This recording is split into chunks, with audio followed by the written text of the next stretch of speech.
Kaufman is Alive. I look at comic books new and old. Today, I'm looking at an old comic book going back 30 years to the Age of Apocalypse as I continue my Review the Age of Apocalypse series covering all the single issues from this original X-Men crossover event. Today, I'm finishing up X-Men with issue number 4.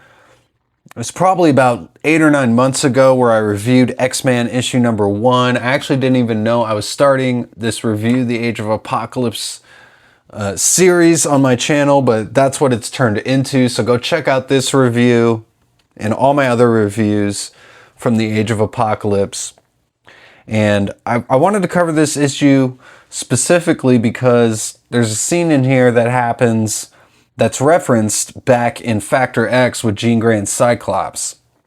And so far, the reading order that I've taken has been a supreme reading order, I feel like. So go check out my playlist that I've set up on my channel as well with all these Age of Apocalypse books.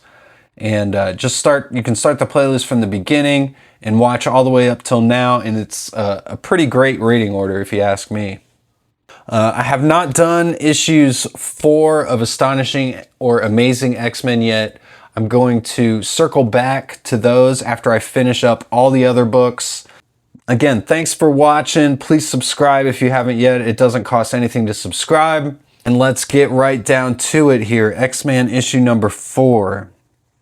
So we got Steve Skroce doing the artwork on here and Jeff Loeb writing. I feel like they were always trying to make characters in the 90s who had these giant energy blasts that can come out of their fists. It was just like always a thing.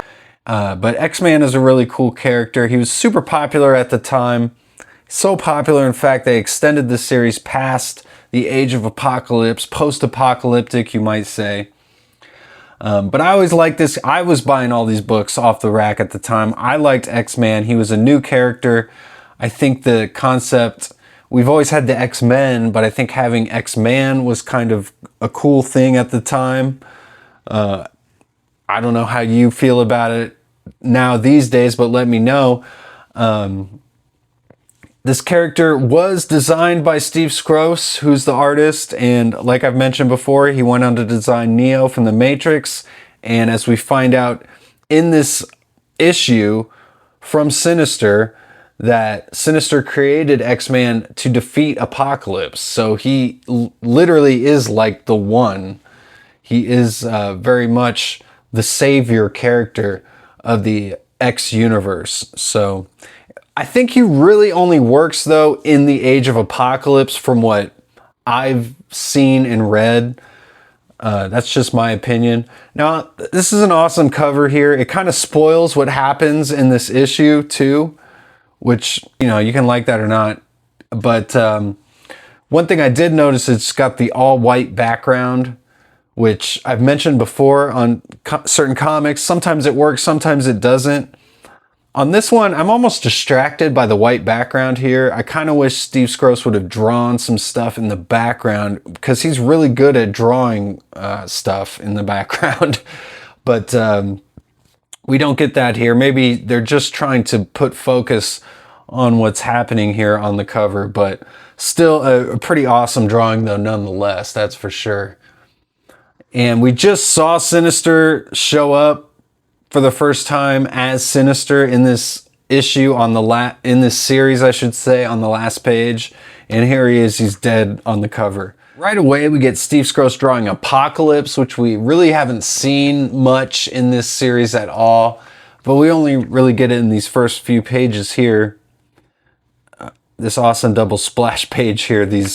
I love the lighting, first of all, on all of his ridiculous muscles here. But he's upset that Domino failed in capturing X-Man in the previous issues. And he's talking to the Shadow King here. And we see that he's captured Magneto as well. And it tells us to learn more of Magneto's fate in Astonishing X-Men number 4. So again, I will be circling back around to that and covering that issue. So then we get back to where we left off. We got to turn the page sideways here. We got Nate Gray attacking Sinister because Sinister killed Forge in the previous issue, who is Nate's mentor. I really like this panel for some reason. It just really stands out to me. Just an awesome drawing of him shooting the psionic powers out of his eyes there. This is a really cool page, actually, and it just goes right through Sinister. He tells Nate that he probably doesn't want to kill the person who can tell him what he wants.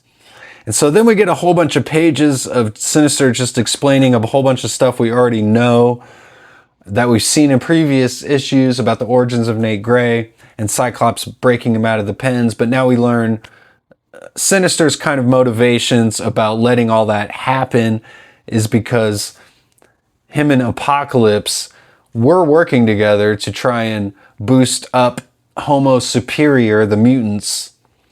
But Sinister now sees that Apocalypse is just all about death. So Sinister created X-Man from the DNA of Cyclops and Jean Grey, and he's created him to go and kill Apocalypse. That's what Sinister has brought him on this earth to do. So he's revealing all of this to X-Man. So we get all this exposition through all these pages, and they're just telling us all this stuff, which we kind of already knew. But Sinister does say that when Nate broke out of Apocalypse's prison pens, that Sinister was actually there and he saw them. And it actually says, was he? Check out X-Men #1. And so I actually did. I went back and I checked out X-Men #1 here, which I got right here. And if you look here on these pages, when he's busting out of the pens, Cyclops is helping him. And again, he doesn't know Cyclops is his father yet. And Cyclops doesn't know that Nate is his son either. He's just a random prisoner he's busting out. And we don't see Sinister anywhere in any of these pages, but if you look really closely behind Nate here, there is a shadow behind the rubble there. So that's cool. Sinister was there. There is this ad for X-Men Prime, which is the first X-Men issue that leads out of the Age of Apocalypse. It says the nightmare is over, but does the dream live on? And this was drawn by Brian Hitch, and I think it's some of Brian Hitch's earliest stuff at Marvel.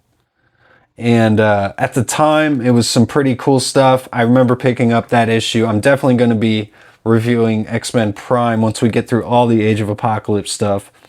It's 48 pages by Fabian Nicieza and Scott Lobdell and Brian Hitch, again, doing the artwork. So Wolverine Goes Wild, it says. This is when we get the kind of feral Wolverine, the beginning of that character arc that never really finished. It just kind of ended one day in a panel real quickly.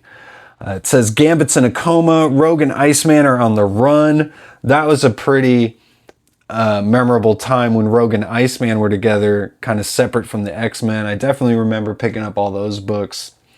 And Professor X is alive, so that's the big news, but I guess kind of spoiling what's going to happen here in the Age of Apocalypse, although we already knew that, right? So here we got, again, Sinister explaining stuff to X-Man. He's explaining his destiny is to kill Apocalypse, like I already mentioned. We got Sauron and Siren here. And one thing I did want to bring up here is the relationship between Siren and Nate. Now, first of all, Summers, he's always got to have a redhead, I guess. But it's been a pretty rushed relationship, and I feel like all the relationships within Age of Apocalypse are rushed. All the relationships between Jean Grey and Wolverine, Quicksilver and Storm, it's just barely even used as any sort of like character development. It's just mentioned that Quicksilver and Storm are together. Things like that. It's all very rushed in the Age of Apocalypse, and they only had 4 issues to do everything. So I definitely understand. Most of the series were just driven by the plot, and there wasn't a whole lot of character development through each of the issues. So I would say that would be a critique of all the Age of Apocalypse. You kind of have to already know the characters, and we are kind of already know what their fate's going to be. The interesting thing is just seeing where they're at in this universe. That's kind of the allure of the Age of Apocalypse. So, but again, the character development, the relationships, they're all very half-baked, I feel like, in this universe, at least at this point. So, and speaking of universes, here we get this, this is like a 3 or 4 page ad of the Ultraverse, which Marvel had just bought. And they're trying to hype it up like, oh, we've got the 1961, the Marvel Universe launches, 1975, Giant Size X-Men #1. That was a new starting point for Marvel. And then it says, now Marvel announces the Age of Ultras. And we get the Ultraverse. Which, to be honest, to be fair, I was a fan of this when it came out. I bought some of the issues from Ultra Force Avengers. I like the fact that they brought Loki into this universe and Black Knight as a member of Ultra Force, so it kind of crossed over the Avengers. And some Marvel characters would eventually join up with the Ultraverse. The Exiles were originally, I believe, from the Ultraverse, so there were some cool things. But ultimately, this stuff never really went anywhere after this original launch. So Lord Pumpkin, that was a cool character design, although I guess kind of generic. But I always liked the character. Rune was a cool character. Rune Silver Surfer. There were some cool characters. I loved the cartoon back in the day. If you guys have never seen the Ultra Force cartoon, definitely go check that out. It's probably on some streaming service somewhere, like Tubi or something. Definitely go check out the Ultra Force cartoon. An underrated gem of the 90s for sure. So we get a whole bunch of pages of just Nate punching Sinister now, which is refreshing because we get pages of exposition, but then we get them fighting each other too, so that's cool. Ultimately, Nate prevails, and he realizes that he's got to go attack Apocalypse before Apocalypse attacks him, because their confrontation is inevitable. And then we get a page of Sinister just actually bleeding for the first time and seeing that he thinks he's dying here. The narration makes us think that he's dying, but with Sinister, you never know, of course. So again, we get more of this half-baked relationship between Siren and Nate. He says he's got to leave her. It feels like they just met, and so this might be their first kiss, their last kiss. But he's off to go find Apocalypse. He sees Magneto and Apocalypse dueling in the clouds here. And this almost looks drawn by like somebody else, like some Joe Madureira stuff. He says, I know right where they are. So he flies right to them, to Apocalypse's Citadel, which we've seen over and over again here in all the pages of all these books.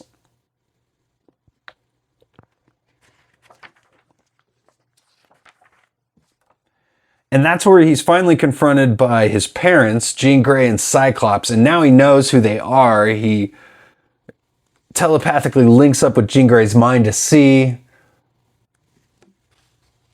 But Cyclops thinks that he's hurting her, so he blasts him with his optic blasts, but she's like, Scott, no, you don't understand. And she explains that he's a friend, and she's only linked up with one other person, and he's gone, she says, and she's referring to Logan. And she tells him she knows that he's special, and she wants him to come with them. But he says no. His whole life, someone's been telling him about his destiny. He's been running away from it. He just needs to find out for himself. So he needs to do things for himself. So we see a X-Man there in his costume. He's got the cock piece there. Cyclops says, you're right. The time has come to finish this fight. Good luck to you. And he says when it's over, he's going to find them. And Cyclops says he actually remembers that kid. Years ago, I helped him escape from the pens. And even then, he says, for some reason, he reminds me of myself. Well, yeah, it's because he's your son, dude. I would have thought when they telepathically linked up that he would have told them, but apparently he didn't. So then we see him climbing Apocalypse's tower here very dramatically in the final pages.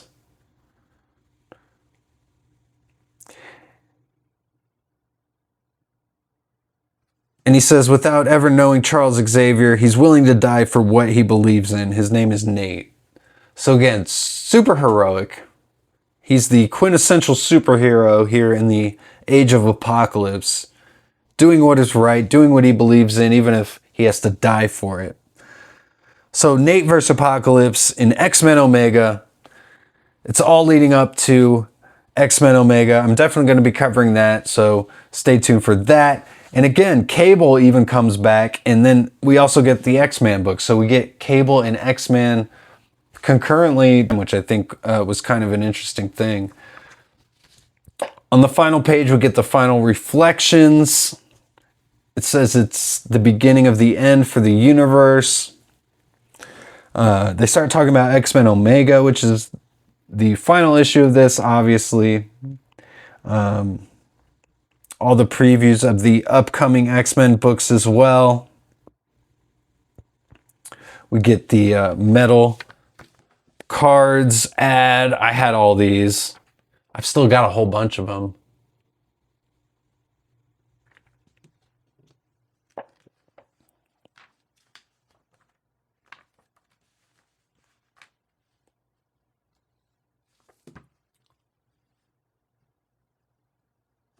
So X-Men number 4. This wasn't my favorite issue. This was probably my least favorite issue, honestly, of all of the X-Men books. I really feel like he let it all hang out in issue number 3. But in this issue, they're kind of wrapping everything up. We did get, it's just all Sinister and X-Men. And they do have kind of a multi-page fight, which I do like. But there's really no drama or stakes to anything. X-Men has his way with Sinister pretty easily. And I feel like some of the artwork was a little bit rushed too. Like I said, the first few pages are kind of top heavy with some really awesome pages of Apocalypse here. But some of the stuff at the end didn't really do much for me.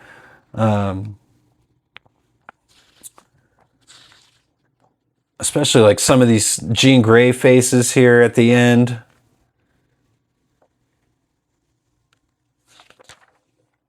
Seem pretty quick,